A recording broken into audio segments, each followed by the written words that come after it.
প্রিয় দর্শক, আসসালামু আলাইকুম।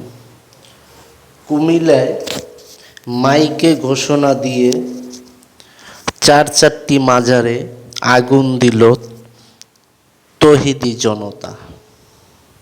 খুব সুন্দর নাম দিছে তৌহিদি জনতা। তৌহিদ মানে হলো শান্তি, তৌহিদ মানে হলো মানুষের প্রতি ভালোবাসা।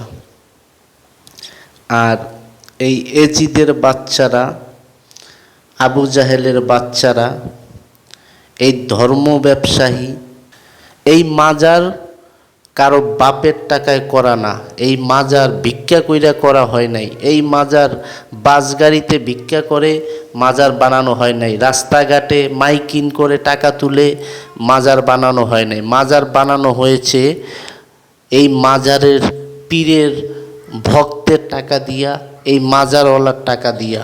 কোনো জায়গা থেকে ভিক্ষা নিয়া এই মাজারওয়ালা মাজার তৈরি করে নাই। তোমার কোনো বাবার সম্পদ চুরি করে এই মাজার তৈরি করা হয় নাই।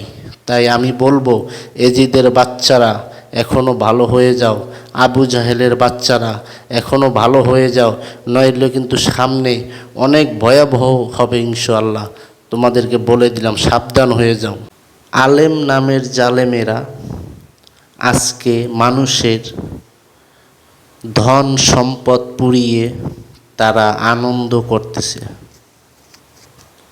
আসলে এইটা বর্তমান সরকার, প্রধান উপদেষ্টা যিনি আছেন আমাদের ইউনূস স্যার, তার পক্ষে তাদেরকে মানানো সম্ভব হইতেছে না। আমি মনে করি ক্ষতি হয়েছে, বিশেষ করে যারা আল্লাহর অলিদের যে মাজারগুলা ভাঙা হয়েছে, পোড়ানো হয়েছে, এমনকি মানুষের লাশ পর্যন্ত পোড়ানো হয়েছে, কিন্তু আজ পর্যন্ত এই আলেম নামে জালেম এজিদের বংশধর, আবু জাহেলের বংশধর যারা আছে তাদেরকে গ্রেপ্তার করতে পারে নাই, তাদের কাছে জবাবদিহি করতে পারে নাই। আমি বলবো, ডক্টর ইউনূস স্যারের থাকার আর সময়, মানুষের নিরাপত্তা বলতে কিছু নাই। এই যে চারটি মাজার, রাজবাড়ী গোয়ালন্দপুরে যে একটা ঘটনা হওয়ার পর আবার যে 4টি মাজার পুড়িয়ে দেওয়া হলো, আচ্ছা মানুষের সম্পদ পুড়িয়ে দিতে তাদের কি একটু মায়া দয়া হয় না?